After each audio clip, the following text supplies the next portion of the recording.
Bismillahirrahmanirrahim, dengan mengucapkan syukur Alhamdulillah, kita panjatkan puji syukur kehadirat Allah Subhanahu wa Ta'ala, Tuhan yang Maha Esa, yang telah memberikan kita kesempatan untuk mendengarkan kitab Islami dalam kitabun majelis ini. Pembahasan kali ini dari kitab Al-Fath Al-Rabbani karya Syaikh Muhyiddin Abdul Qadir Jailani. Majelis 36, Ikhlas dalam beramal. Pada hari Selasa sore, tanggal 2 Rajab 545 Hijriah, di Madrasah, Syaikh Abdul Qadir Jailani menyampaikan ceramahnya setelah memuji Allah dan membaca syalawat kepada Rasulullah Shallallahu Alaihi Wasallam. Ia mengatakan, dunia ini tak ubahnya pasar, dalam waktu dekat akan kosong ditinggalkan oleh pengunjungnya. Yakni ketika malam tiba, semua orang akan kembali ke rumahnya masing-masing. Berjuanglah engkau. Sesungguhnya engkau tidak berjual beli di pasar dunia ini kecuali untuk bekal bagi akhirat.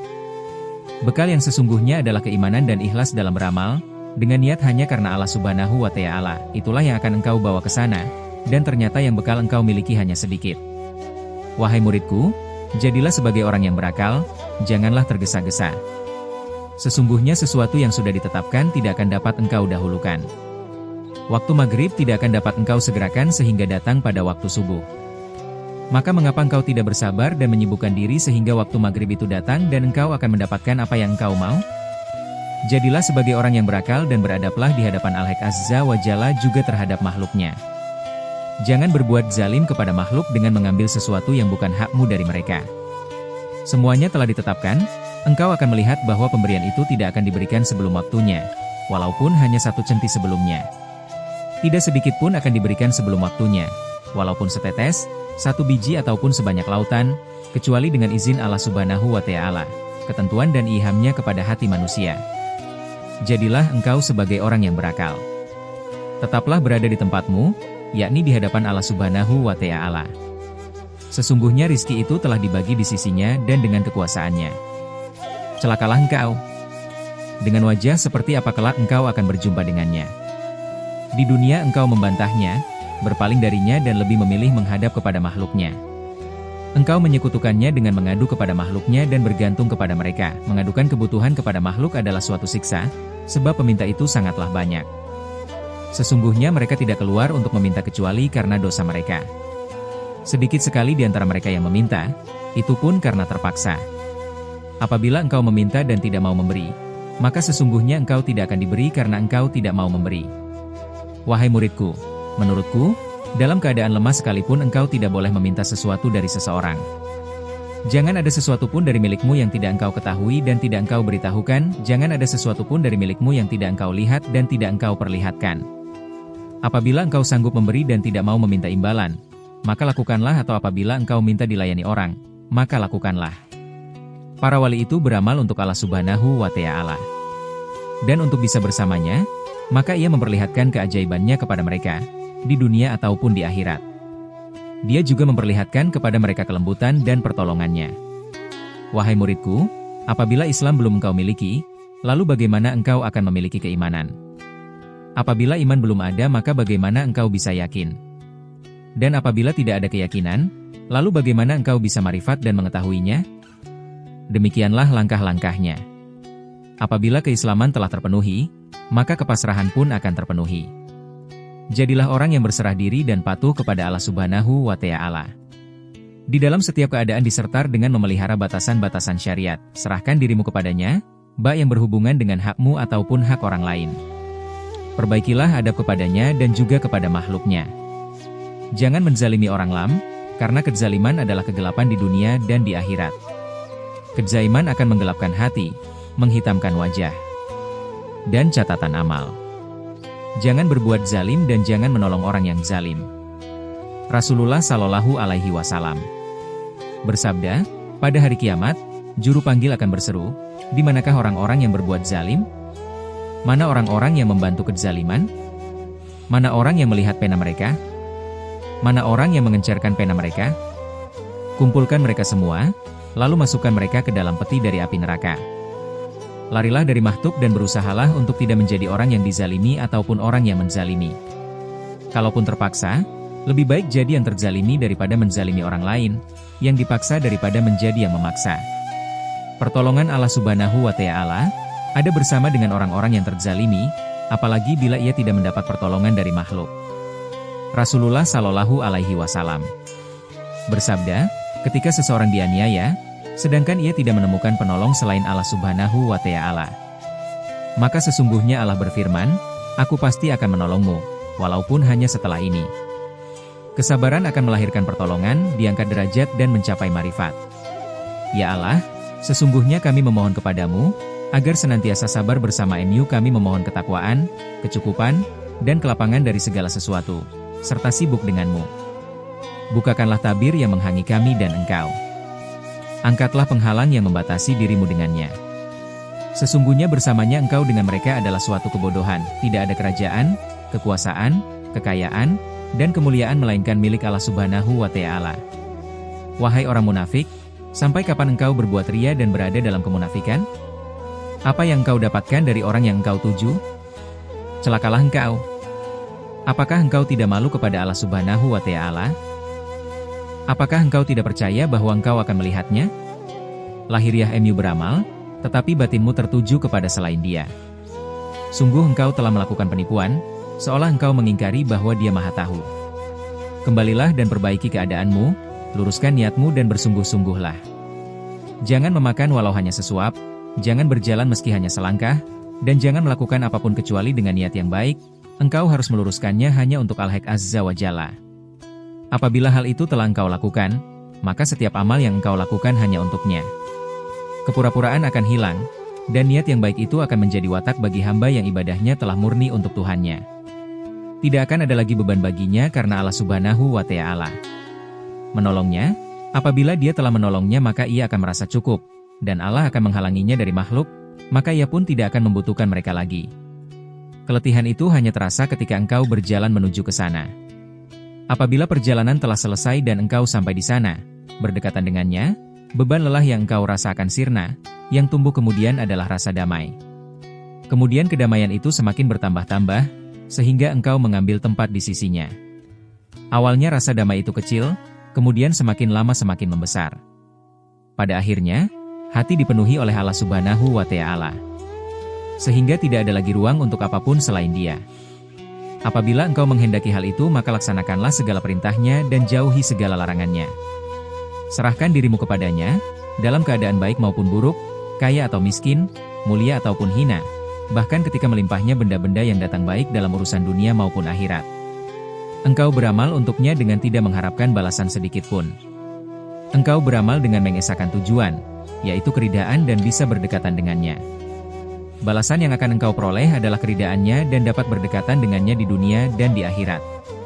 Di dunia engkau dekat dengannya melalui hatimu, dan di akhirat dengan jasadmu. Beramalah dan jangan dipamerkan, jangan memandang amalmu itu, anggota badanmu beramal, dan hatimu tetap bersamanya hanya karena Dia engkau beramal. Apabila itu dapat engkau lakukan, maka hatimu akan memiliki mata yang dapat melihat, sehingga hal gaib akan nampak seperti kenyataan.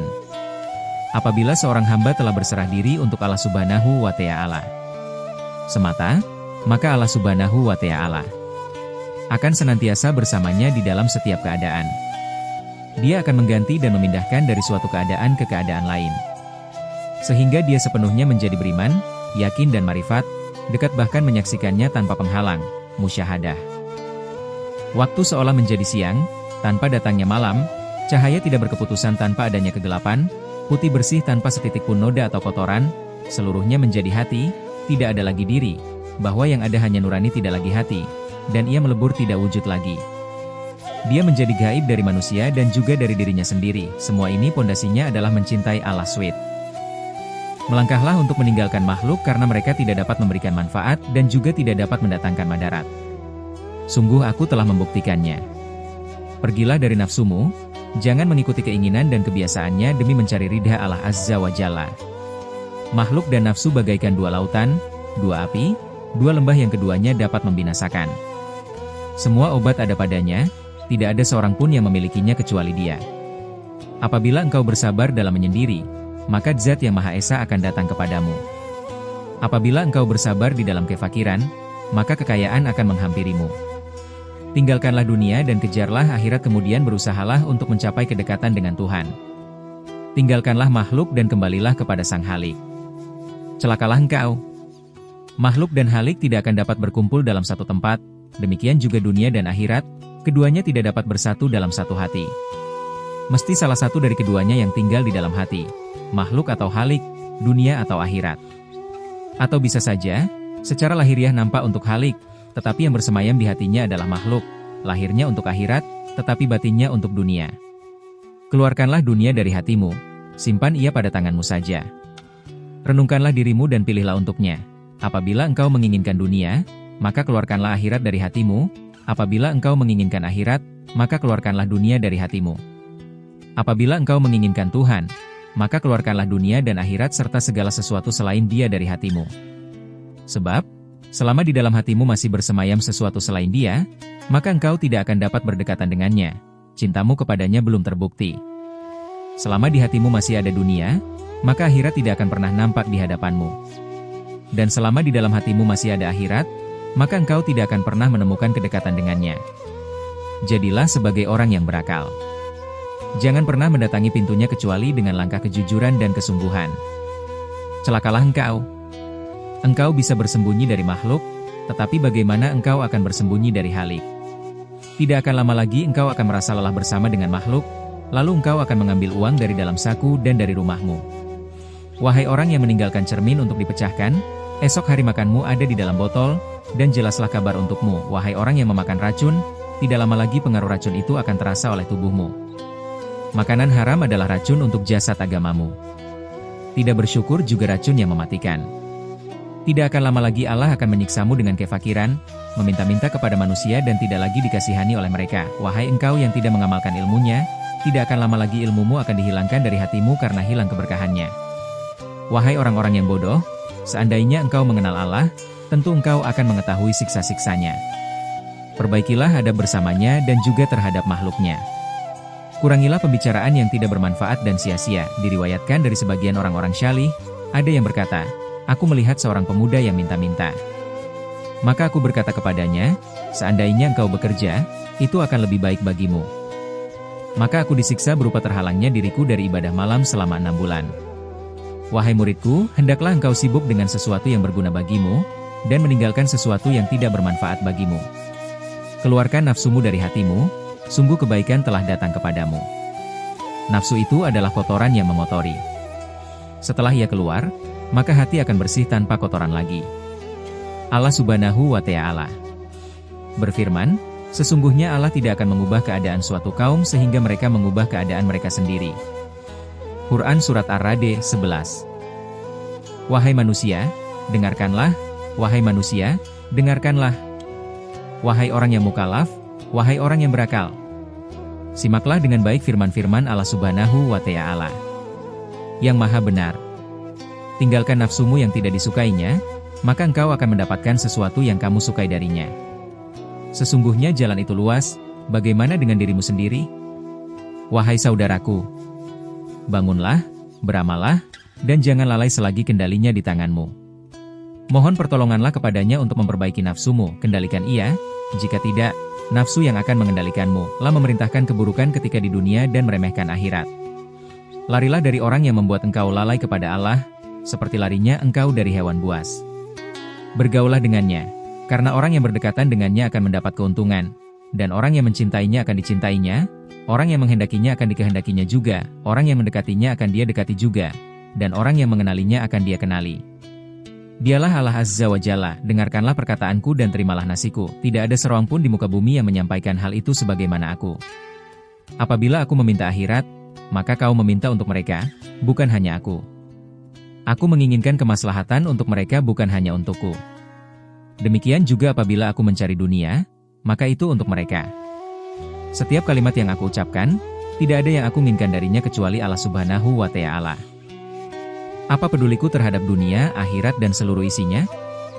Dia maha mengetahui kebenaranku. Dia maha mengetahui segala sesuatu yang tidak tampak. Datanglah kepadaku, aku adalah seorang pencerita, aku mempunyai kampung kecil dan gudang permisalan. Wahai orang munafik, igauan apa yang kau ucapan? Sungguh igauan yang kosong belaka, berapa kali engkau mengatakan, aku, padahal, siapa dirimu itu? Celakalah engkau. Engkau melihat selain dia. Engkau juga mengatakan, aku mencintainya. Engkau juga menyatakan ridha, padahal sebenarnya engkau tidak rela, justru engkau membantahnya. Engkau mengatakan bahwa nafsumu sabar, padahal ia selalu mengajakmu untuk kufur. Semua akan terbukti setelah badanmu ditinggal nyawa, karena penyakit di dalam tubuhmu sudah sangat parah, sehingga engkau tidak merasakannya. Keadaanmu menjadi kosong, hatimu kosong dari dunia, akhirat dan segala isinya. Wujudmu adalah ketika melaksanakan perintah dan meninggalkan larangan. Sesungguhnya dia akan mewujudkanmu, perbuatannya akan menjadikan dirimu diam atau bergerak. Dan engkau senantiasa bersamanya, engkau tidak mendiami kedudukan apapun, hingga engkau sampai pada kedudukan ini. Allah tidak meminta cangkang dari hamba, dia meminta isi dan maknanya. Yaitu tauhid dan keikhlasan serta hilangnya cinta dunia dan akhirat dari dalam hati. Bahkan segala sesuatu jauh dari dirinya. Pada saat itulah, Allah Subhanahu wa Ta'ala akan mencintainya, mendekat kepadanya dan mengangkat derajatnya dari orang lain. Wahai Zat yang Maha Esa, murnikanlah tauhidku untuk engkau. Selamatkan kami dari keburukan makhluk. Murnikanlah kami untuk MU. Benarkanlah pengakuan kami dengan bukti kemurahan MU dan rahmat MU. Perbaikilah hati kami, mudahkanlah urusan kami, dan jadikanlah kesukaan kami dengan engkau, dan kegelisahan kami ketika bersama selain engkau. Jadikanlah cita-cita kami hanya satu, yaitu engkau dan berdekatan dengan engkau di dunia dan di akhirat. Ya Allah, lunakanlah hati kami untuk menerima keputusan dan takdir MU. Ya Allah, marifatkan kami kepada engkau sehingga kami dapat mengenal engkau. Ya Allah, fanakanlah kami dari segala sesuatu selain engkau, pertemukan kami dengan engkau. Ya Allah, berilah kami manfaat dari apa yang kami katakan, dan berilah mereka manfaat dari apa yang mereka dengar dariku. Ya Allah, anugerahkan kepada kami penerimaan atas takdir MU dalam setiap keadaan. Ya Allah, bantulah kami untuk memerangi nafsu kami. Ya Allah, tolonglah kami dengan ketaatan kami kepada MU, dan jangan hinakan kami dengan kemaksiatan yang kami lakukan. Ya Tuhan kami, berilah kami kebaikan dunia dan kebaikan akhirat, dan peliharalah kami dari siksa api neraka. Amin ya Rabbal Alamin. Berlanjut ke pembahasan selanjutnya.